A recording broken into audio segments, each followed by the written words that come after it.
AADMK അധികാരത്തിൽ വന്നാൽ കമിതാക്കൾക്ക് സർക്കാർ ബസ്സുകളിൽ സൗജന്യ യാത്ര അനുവദിക്കുമെന്ന് തമിഴ്നാട് മുൻ മന്ത്രി KT രാജേന്ദ്ര ബാലാജി. ബസ്സുകളിൽ പുരുഷന്മാർക്കും സൗജന്യ യാത്രയെന്ന അണ്ണാ DMKയുടെ തെരഞ്ഞെടുപ്പ് വാഗ്ദാനം ചൂണ്ടിക്കാട്ടിയാണ് രാജേന്ദ്ര ബാലാജിയുടെ പ്രസ്താവന. വരാനിരിക്കുന്ന നിയമസഭാ തെരഞ്ഞെടുപ്പിന് ശേഷം AADMK വീണ്ടും അധികാരത്തിൽ വന്നാൽ ഭർത്താക്കന്മാർക്ക് ഭാര്യമാരോടൊപ്പം കമിതാക്കൾക്ക് സർക്കാർ ബസ്സുകളിലും സൗജന്യ യാത്രയെന്ന മുൻ മന്ത്രി KT രാജേന്ദ്ര ബാലാജി. ബസ്സുകളിൽ പുരുഷന്മാർക്കും സൗജന്യ യാത്രയെന്ന അണ്ണാ DMKയുടെ തെരഞ്ഞെടുപ്പ് വാഗ്ദാനം പരാമർശിച്ച് രാജേന്ദ്ര ബാലാജിയുടെ പ്രസ്താവന.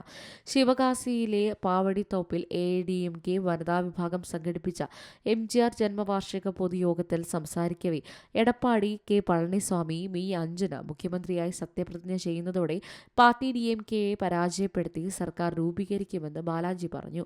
MGRന്റെ ഭരണം പുനരുജ്ജീവിപ്പിക്കുമെന്ന എതിരാളികളുടെ അവകാശവാദങ്ങളെ അദ്ദേഹം തള്ളിക്കളഞ്ഞു. എടപ്പാടി പളനിസ്വാമിക്ക് മാത്രമേ MGRന്റെ രീതിയിലുള്ള ഭരണം തിരികെ കൊണ്ടുവരാൻ കഴിയൂ എന്ന് അദ്ദേഹം ഉറപ്പിച്ചു പറഞ്ഞു. AADMK 5 തെരഞ്ഞെടുപ്പ് വാഗ്ദാനങ്ങളുടെ ആദ്യ സെറ്റ് ഇതിനകം പ്രഖ്യാപിച്ചിരുന്നു.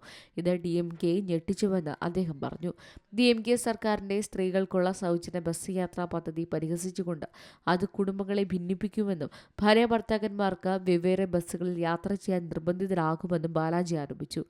AADMK ഭരണകാലത്ത് ഭാര്യ ഭർത്താക്കന്മാർക്ക് ഒരേ ബസ്സിൽ ഒരുമിച്ച് യാത്ര ചെയ്യാം. യുവാക്കൾക്ക് അവരുടെ കാമുകിമാരോടൊപ്പം സൗജന്യമായി യാത്ര ചെയ്യാമെന്ന് അദ്ദേഹം പറഞ്ഞു.